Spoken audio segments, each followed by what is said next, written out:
which is not the last of the year. There will be also a test following week, and the lab on BGP that continues. Today we'll end up with the application layer. This is the very few things we need to discuss in the context of TCP/IP. Then we'll talk after that about things that are in the corners of TCP/IP, in particular the interworking between IPv4 and IPv6, and concepts like tunnels and encapsulations. We are discussing DNS, which is conceptually very simple. Sometimes, for example, in lab 1 and 2, you did some reverse DNS lookup. DNS is answering the question, what is the IP address that corresponds to a given name? Sometimes we want the opposite. For example, when we do traceroute, usually, unless we use some options that disable it, traceroute will display the names of all the machines that are on the path. Right? So this is called reverse DNS lookup, finding a name given an IP address. How do you think this is done? How does traceroute, the traceroute program, for example, find out what are the names that corresponds to all those addresses? I close the poll in 5 seconds.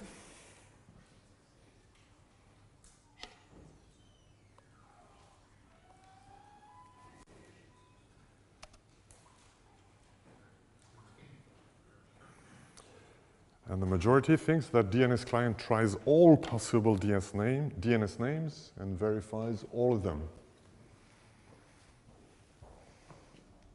So I'm a bit surprised by, no, sorry, the majority, yeah, that would be surprising, right? So the majority thinks number 2, the DNS client goes to the DNS server and asks for a reverse mapping to the DNS server. But some of you think it might be also that we ask the intermediate routers, what is your DNS name? Well, the truth is B. C would make sense. It would be safer, as we will see. But does not make sense from another viewpoint, is that you don't want to talk to routers too much. Routers are here to forward packets, so you don't want to send an application layer query to a router asking what's your DNS name, for example. So you would not do this. How is this done? This is done by having reverse mappings in the DNS. So the DNS is a big spreadsheet, is a big table that has record types. We've seen the A and quadruple A record types.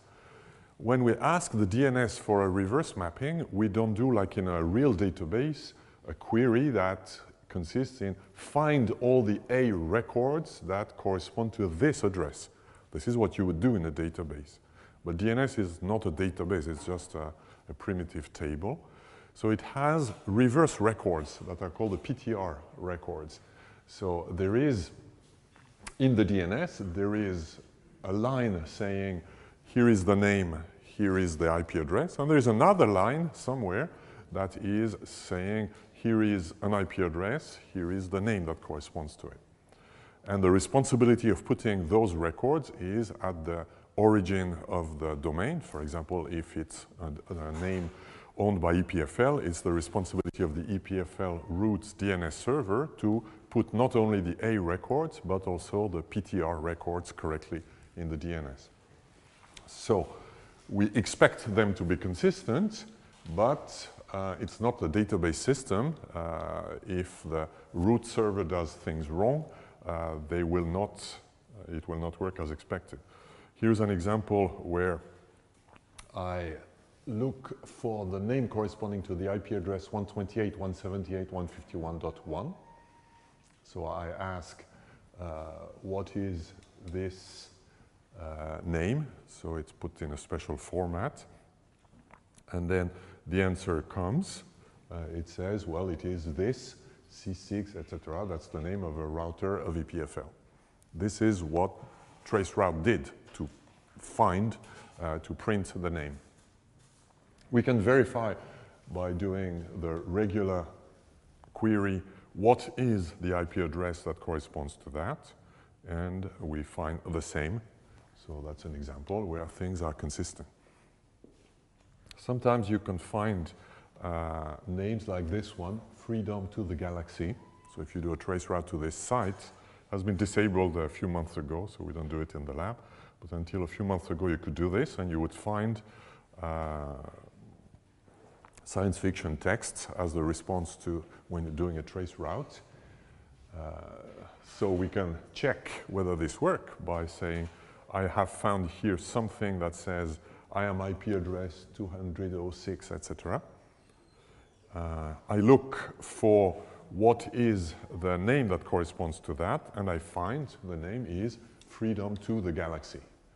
Of course, that assumes there is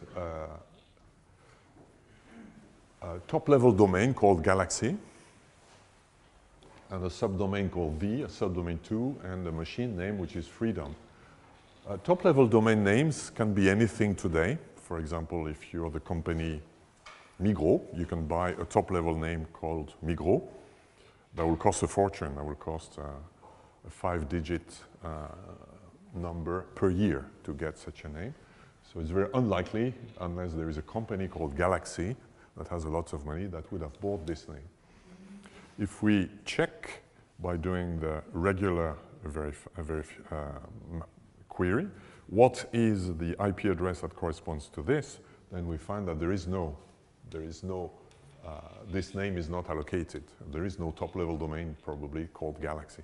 That's an example of a bogus PTR pointer that has survived for many, many years, which is an illustration of how DNS works, how the internet in general works.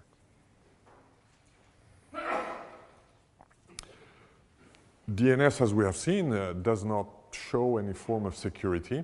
There is a security enhancement to DNS that's called DNSSEC that consists in signing all the records we find. So instead of just going to a DNS server and say what's the IP address and getting an answer, you can get with the answer a signature that will guarantee you, if signature works correctly, that it's not bogus.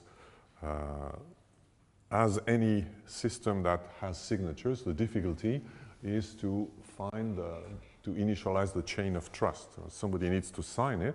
How do you know that the DNS server that signed it is not a bogus DNS server? So you will check this with a system of certificates that is issued, for example, by EPFL. But how do you know the EPFL certificate itself is correct? So you need to bootstrap the chain of trust.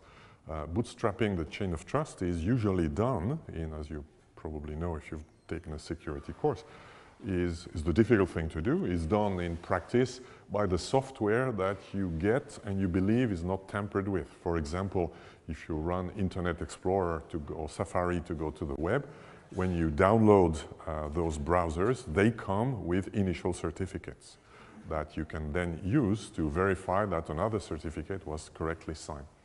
If your initial implementation of your browser is bogus, has been corrupted, then all the security does not work. So there is the same thing here. So the idea is to use the top-level root servers that contain initial signed certificates that are well-known. Those root servers are well-known, so you can program them and hope that all the software that you have that uses DNS, that can be anything, by the way, any application layer can use DNS. We use the DNS in the programming lab. You talk to a machine using its name. So you have to assume that the software that you're using when you do that is also correct. It is not very widespread yet, but we expect, like IPv6, that one day it will be widespread. Some domains tend to implement it systematically, not Switzerland, as far as I know. Some DNS servers support DNSSEC systematically, and the most important ones do. In some cases, we don't use DNS. That's a feature we've seen already. When we have to map a name to an address or an address to a name or any kind of mapping, There are usually two extreme ways of doing it. One is to use servers or databases or primitive databases like DNS. Another one is to broadcast a question, a query to everyone. We have seen an example where the broadcast is used. That's ARP. ARP is like DNS. We ask what is the IP address that corresponds, what is the MAC address that corresponds to an IP address. DNS asks what is the IP address that corresponds to a name. So it's the same function, although it's located at different layer. ARP uses broadcast typically because it's expected to be useful only within a LAN. If you want to do DNS within a LAN, you can do the same thing. It's been used a lot by Apple, but it's not only specific to Apple. It's called Bonjour. This is a protocol that is synonym to serverless DNS. The idea is to use a multicast address, which is a bit more polite than a broadcast address. So instead of sending a query to a DNS server, you send it to all machines in the domain. And this, in principle, makes sense only for the local domain, which is a reserved domain for your local name. So if you have a printer, you want to give a name to your printer, and you don't want to bother giving it an EPFL name, which would mean requiring from EPFL that you have a valid DNS name, then you can use a local name. In practice, it works only in a LAN. So it will work only, it will not cross routers. This and other things are examples of why LAN still makes sense. We have here an example of a case where it makes a difference whether your printer is behind a router or not a router.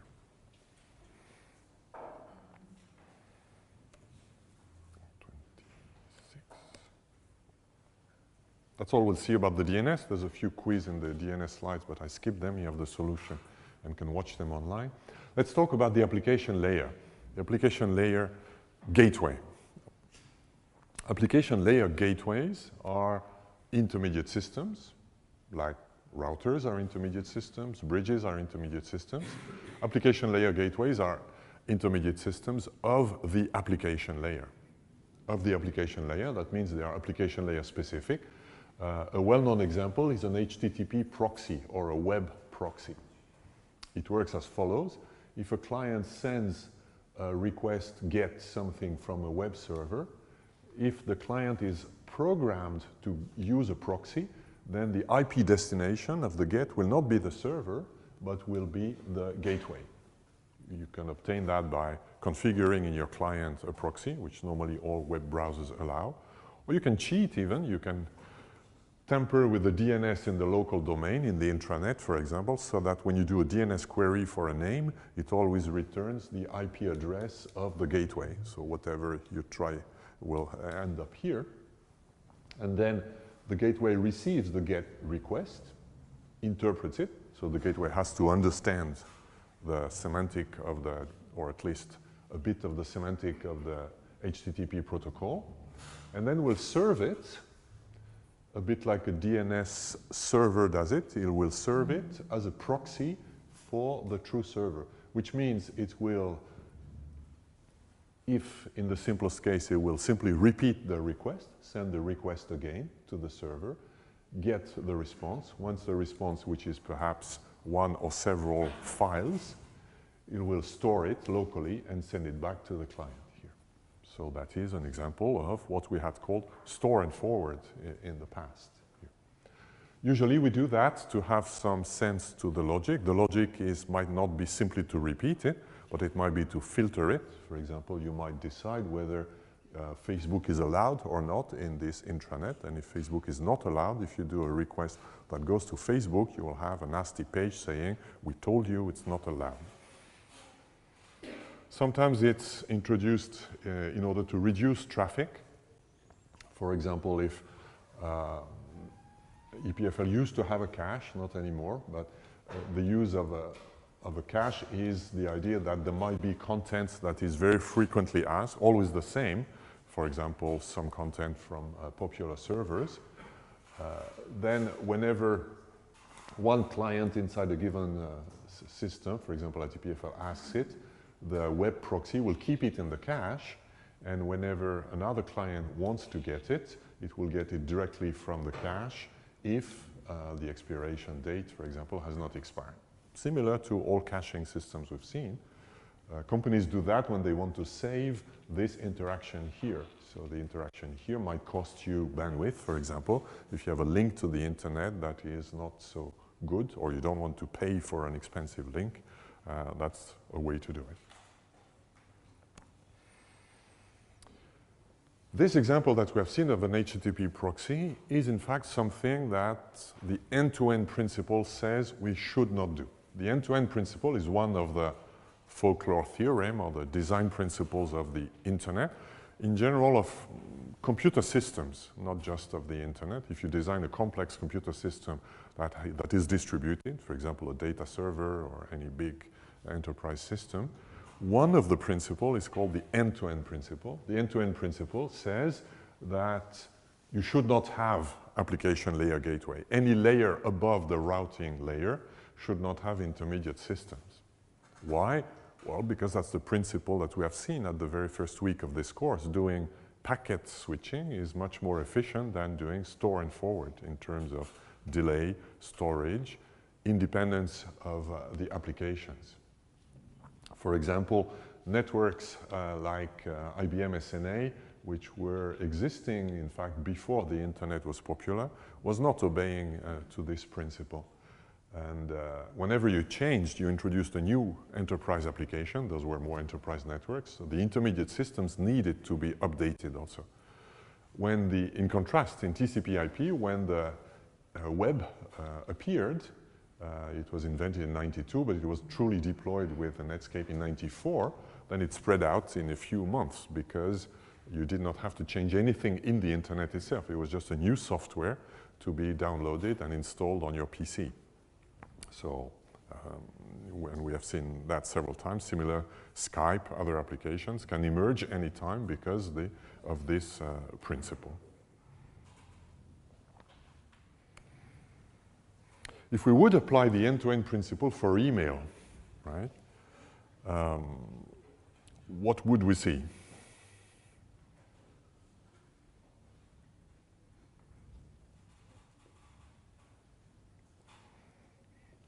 So here is an email I'm sending from my computer to sales@mycorp.ch. Normally when we do this, we send it to your local mail server, which is probably not the same as the local mail server of the destination. So you will have intermediate systems, which are the mail servers. If we would apply the end-to-end principle, what would we do here?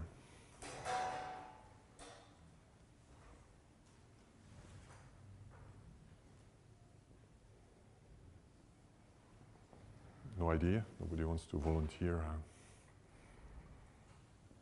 Yes? You would only have to run SMTP on your computer, and that computer, and it should just be IP interactions all the way in between. Exactly. You would need to open a connection. I mean, SMTP uses TCP, so you would need to open a TCP connection from A all the way to B. Right. If you do that, that means that one of the two has to be a server in the sense of TCP. So one of the two machines have to be listening, ready, which is probably not the case for your mobile phone or for even your PC, although if it's a desktop PC, it might be possible. So if we would do this, we would have practicality issues. Practicalities is perhaps your PC, you don't want it to run like a server. That means burn power all time, just in case somebody sends a mail to me. You want to be able to shut it down. So that's the availability. Also, you might want to get your mail from anywhere. You want to have your mail in your pocket, not on a given server. So you want to have it available anywhere. So mobility, availability, those are reasons for avoiding the end-to-end principle.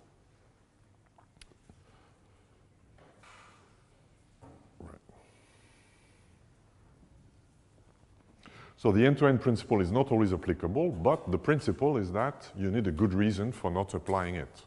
If you are designing an application, you should try to apply it. It's not always the case. I mean, in the industrial environments, we see applications that use intermediate servers that concentrate the data.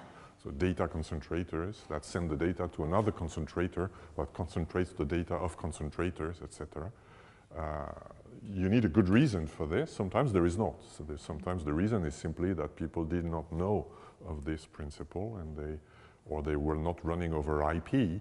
So in order to build a network that's large enough with only MAC layer, you need intermediate servers. But those are all bad reasons. You're recreating an architecture that already exists. Can you think of good reasons other than the one we've seen for mail? What could be good reasons for not implementing the end-to-end principle? Yes? Privacy, maybe? Privacy. Security in general. You may not want that a computer A and a computer B communicate directly, because perhaps computer B and A are personal computers that might be infected by all kinds of things. So you might want to force communication to go through some computers on which you have more control, that is run by administrators that maintain good security policies. That's one very important reason. Can you imagine other reasons? Yes? If you want to do multicast, when it's not available on the whole internet, Mm-hmm. you can concentrate data on services. Multicast, exactly, is another good reason. In fact, the only way to support multicast today over the global internet, because it's not supported natively at the IP layer, is to build a multicast overlay.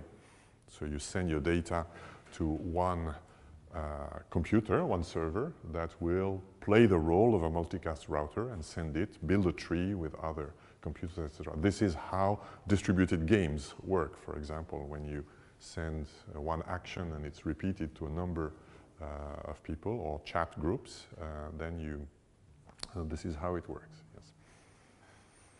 Performance might also be a reason. Could you imagine why, in some cases, contrary to what I just said 5 minutes ago, you might get a performance reason for having an application layer gateway?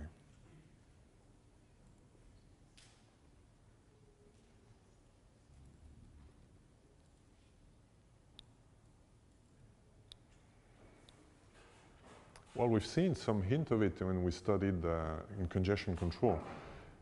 Assume you're downloading data, for example, from a very remote location, for example, from New Zealand, and you use Wi-Fi here. Because of what we've seen, how TCP works, you're going to have probably very bad performance. Your round trip time is very large, so your additive increase factor is very small. You have lots of losses that are not congestion losses, that are due to your local area network dropping packets.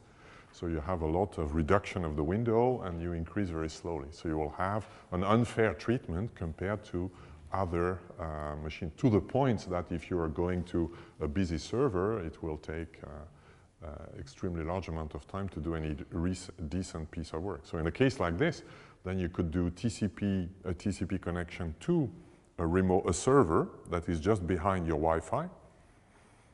And then between you and this server, you have only other users that are competing on the same Wi-Fi, so you will have drops and etc. But you're competing for the same, so you will get a fair share.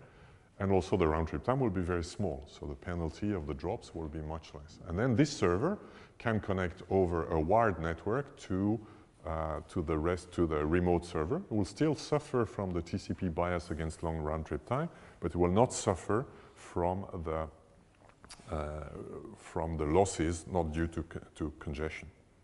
And if you want to remove the bias against long round trip time, then you will push the content to that server proactively. So before a client comes and asks for it, the content is there. So this is very frequently done, either in the form of TCP over satellite, TCP over mobile, TCP extensions for cellular networks, or what is also called content distribution networks. So sometimes there are good reasons. One of the good reasons is the firewall. So this is a typical firewall. So a firewall in your computer in Linux or Windows is a piece of software inside the computer. When we have a bigger installation, sometimes it can be a dedicated router or computer, or sometimes a dedicated complete infrastructure. That's a typical firewall infrastructure that you find in enterprise networks. It consists of application layer gateways that screen very closely what people are doing to prevent, for example, people to have a web server on your machine. For example, you're the Nestle company, you want to advertise something or make available some information about the company or about products. You don't want that this is on the PC of somebody working inside the company. You want this to be on a dedicated server because there will be millions of people accessing it. So you want to you want to prevent access to this. You will prevent access by having routers that will implement filtering rules. We've seen that in a number of examples with IP tables, for example. We've seen that in other labs. So typical enterprise routers are able not just to forward packets, but also to apply flow rules that we have seen can be managed with SDN or locally. So typically you will have filtering routers, and the one way to organize that is to have one filtering router that is the interface to the outside that will let only traffic go to the intermediate systems, application layer gateways that are called in the DMZ, demilitarized zone. That's a zone here where you hope that the computers that are here are extremely well maintained and are not infected or are very difficult to infect, or very easy to patch, very quickly patched if something bad happens. So it will not be possible, for example, to go directly through R1 into the interior, nor will it be possible from the interior to go to any arbitrary service in the outside, depending on what type of company you are. Typical corporations filter in both directions. At EPFL, there is also filtering, so you cannot normally set up any arbitrary service on any machine on, inside the EPFL. You need to declare them, and declaring them will have the effect of opening the rules here. That is what is classically done.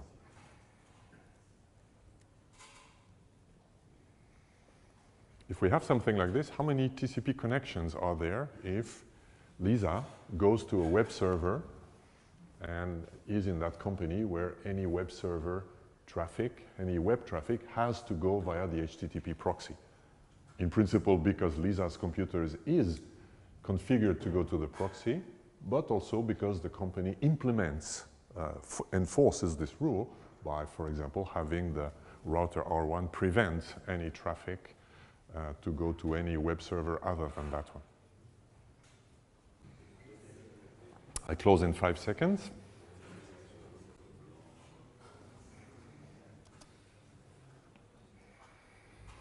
And the majority, which is hidden by this cloud, is saying the truth. So there are 2 TCP connections here. One from the client to the proxy, and one from the proxy to the server. To the server, the proxy appears as a client, and to the client, the proxy appears as the server. In principle, you use 1 TCP connection. Of course, you can cheat a bit. You can say it depends how many TCP connections are used by the web interaction, and this is correct. But if we assume a simple get and the answer to it, it will be only 2 TCP connections. So the TCP connection is broken here. The axe, if a packet is lost here, then it will not be visible to this one. The proxy does store and forward, so we really break the TCP connection.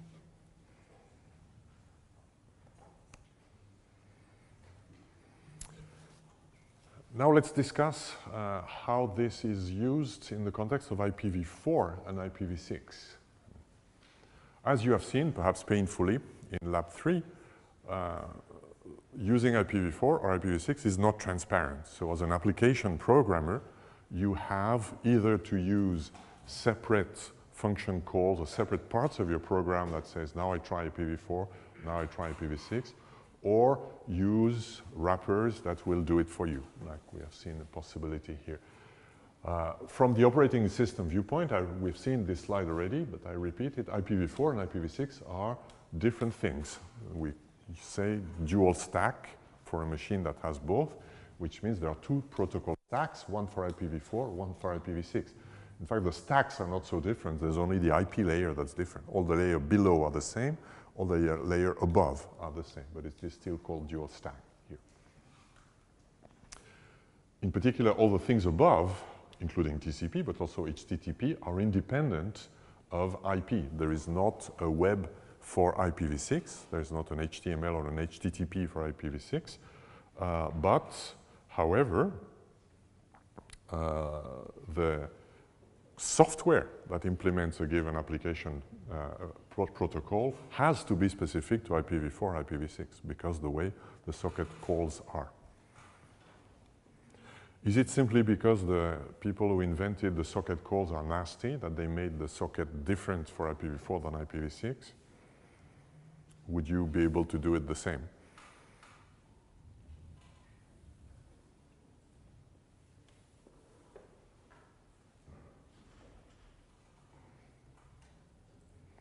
Well, that's a tricky question. The easy answer is no, but it's not obvious that what the correct answer is. If we start from an installed machine that works only for IPv4, certainly it cannot work for IPv6 because the address size is not the same. So you cannot simply go to somewhere and get an IPv6 address. It will not fit in the code that expects a fixed size IPv4 address. Now, you could have imagined that in their infinite wisdom, the designers of IPv6 in 1994 would have mandated that any program that uses IPv4 has variable size IP addresses. A bit like DNS name. If you go to the DNS name and we invent a new directory tree, we don't need to change the DNS client or the DNS server because the DNS names are not expected to have any fixed format, unlike IP addresses. So if we had had this idea 25 years ago, we would be in much better shape today. But it's not done. So the things are incompatible. A program has to be made to work to IPv6, which is perhaps the problem today. And in the future, when IPv6 is deployed and there are a few things that do IPv4 only, we'll have the converse problem. Today, practically any new machine is a dual stack machine. That means it has IPv4 and IPv6 installed. Most networks, as we have seen painfully during the labs, are not dual stack. So even EPFL, which is a fairly advanced network, has IPv6 in only part of it. And even if it has it, it supports multicast on IPv4, but not on IPv6, for example. So that's, I would say, the best we can expect today. Most of the world is IPv4 only. But most operating systems are, if they are recent, they're all a dual stack, v4 and v6.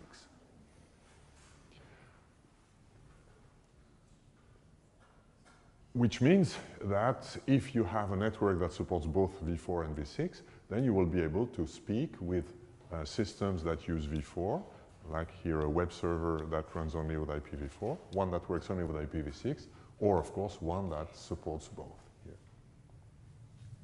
Now, if Lisa connects to infoscience.epfl.ch, which uses only IPv4, she has to use the IPv4 stack. If she talks to newstuff.epfl.cn China that uses IPv6 only, then she will have to use IPv6. And then if she goes to a few other servers of EPFL that are both on IPv4 and IPv6, what do you think she will use?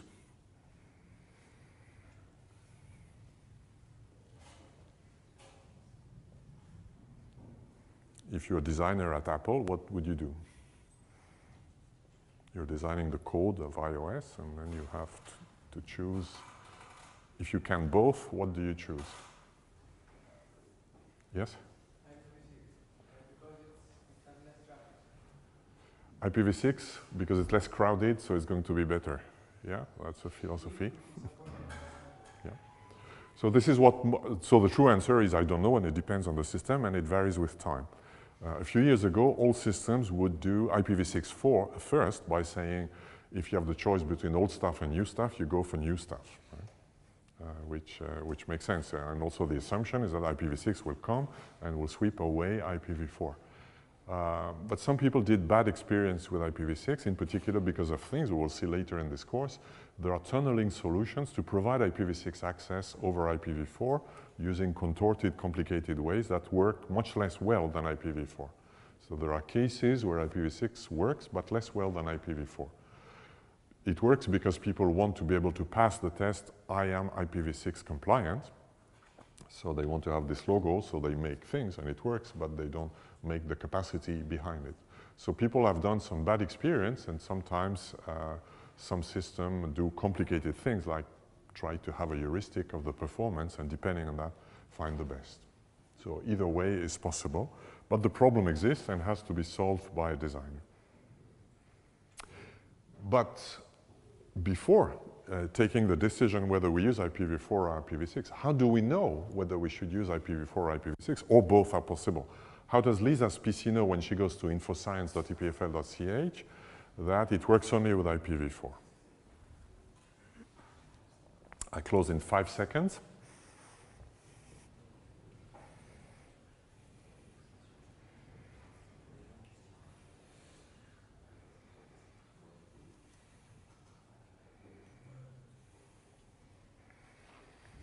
And then you're very conservative. You think you should try both and see what works. Why not? And perhaps some systems do that. But if we do that over the large scale, I mean, we introduce IPv6, and then whenever people go to IPv6, first they try both, and it does not make a lot of sense from the viewpoint of the global social network. It would be better if there's a smarter way. And there is a smarter way. This smarter way is DNS. So in principle, when you go to a server, you have to resolve the name into an IP address. Now this is where this step, which we can view as an embarrassing step, it's not a pleasant thing to do. Instead of going directly, we need first to go to an indirection. But now it can help us, because then we can ask the DNS server, is there an IPv4 address? Is there an IPv6 address? And we can ask for both. So this is typically what is done by a dual stack host.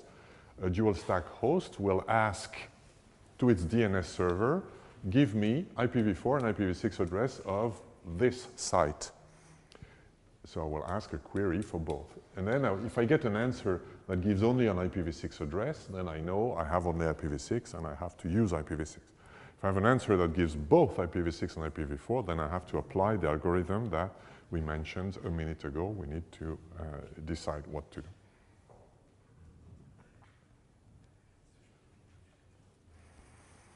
Now the DNS server itself is an application, and the DNS server can run on IPv4 only, or an IPv6 only, or both, because it's an application, it's not IP layer.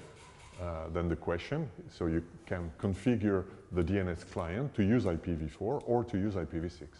Of course, it seems to make sense that if you use a question about IPv6 to use the IPv6 address, and I think at least in Windows, if you enable IPv6 on your interface, and if you have a DNS server with an IPv6 address, it will systematically go to the IPv6 address of the server. But it works even if you have a DNS server that works on IPv4 only. So it's possible to have an enterprise that's partly moved to IPv4. And a DNS server that works on IPv4 can have IPv6 records. So it's, again, it's application layer, so it's completely independent.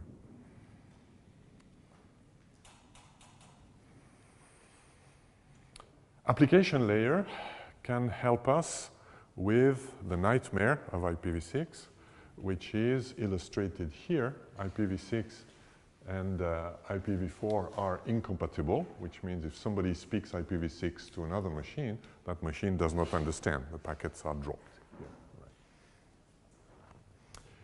This is the problem of what we call interworking. There are other problems which are called like-to-like access. Interworking, host 4 to host 6 means a host that runs IPv4 only wants to speak to a host that speaks IPv6 only. In all other cases, there's no problem. If you have a dual stack host, it can speak to everyone. If one of the hosts is dual stack, they can speak to everyone. But what happens if one is IPv4 only and the other is IPv6 only? For example, if you have an IPv4 only web server like infoscience.epfl.ch and you access it from a mobile service in China that has IPv6 only, how do you solve that? You cannot solve it by just going to DNS and find, oh, I have an IPv4 address, because your host is IPv6 only. It cannot send IPv4 packet over its network. It doesn't have an IPv4 address. Here. So this is the interworking problem. There is a milder form of the problem, which is called like-to-like access. Like-to-like means IPv6 to IPv6 over something that is not entirely IPv6. That is probably what happens today. You might have IPv6 islands, and then you cannot connect them directly through a complete IPv6 service. In the future, you might have the reverse problem. You might have a few IPv4 systems at home or in your enterprise, and the service you get from your provider is only IPv6. Those problems are easier to solve, considerably easier to solve than this one. We will discuss them in detail. Right now, we will see how the application layer can solve this problem. Well, it's very easy. It's trivial, in fact. If I have poor Homer that has his modern machine that speaks IPv6 only, wants to go to a server that speaks IPv4 only, InfoScience, for example, then it can, if it can use a web proxy, then the thing will work. Right? A web proxy means a machine that will open a TCP connection that, of course, has to be dual stack. Then it will repeat at the application layer the GET queries, and then we'll send them over IPv4. So that is an obvious solution. Still, as usual, there are little details in the corners. How would Homer know that it has to go to the dual stack intermediate system instead of going directly to the final server? In fact, if you go to www.epfl.ch, which pretends to be accessible over IPv6, but in fact it's only IPv4 machine, instead there is another machine called www6.epfl.ch, or the last time I sampled it, which works on IPv6, which is a dual stack proxy for that. The question is easy if we assume that Homer always uses a proxy, but if we don't assume this, which is very often the case, if Homer normally goes natively to the remote web server, how can it know that when it goes to this one, it should use the intermediate system instead? See?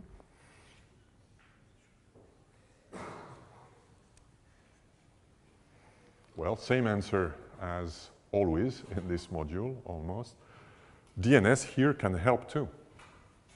So when Homer asks for what's the IP address of www.epfl.ch, then if we can manipulate the DNS server to respond with an IPv4 address, that would be, of course, the normal one, but an IPv6 address, that would be the IPv6 address of this machine. This is what is done, for example, at EPFL today. So the same name here, www.epfl.ch, is mapped either to the native service or to the web proxy in the case of IPv6, and then this is how you will be able to get it here. Now, if you run natively over IPv4, then you will get the correct answer here, and you will bypass the proxy.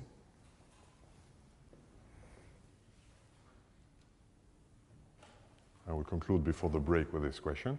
What happens if you put this mechanism in place and you have a dual stack machine?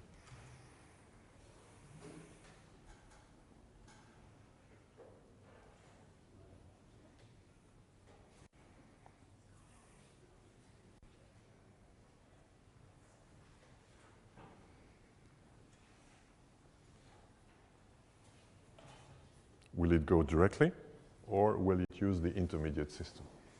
Here.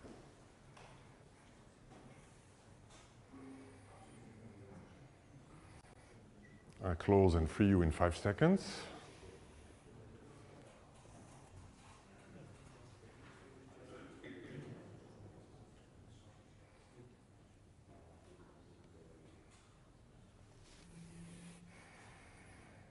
It's too equal to be true.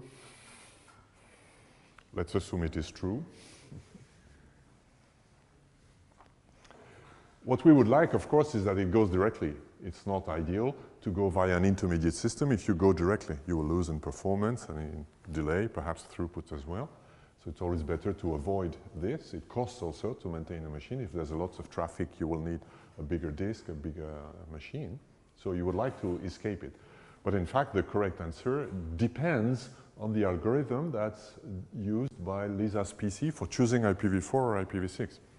If we use your method, which consists in saying, I prefer IPv6 because it's more modern, which makes a lot of sense and is done by many systems, then the answer will be, yes, it will go via the intermediate system, because this guy will go to the DNS, will get two responses. There are two, IPv4 and IPv6, they both work. So if it prefers IPv6, it will go via IPv6, which means it will go via the less good solution. This is a side effect of this, and this is why sometimes people have, or some system developers have chosen a smarter algorithm than just say, I want to go always via IPv6, because IPv6 is not always the best here in that case. You can test that with InfoScience, with your computer. You will see that you go in IPv4, you can test that with EPFL. With InfoScience, you can go only with IPv4. Can you find out the reason?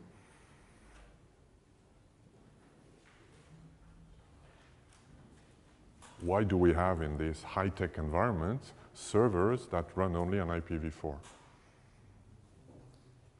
There's a good reason.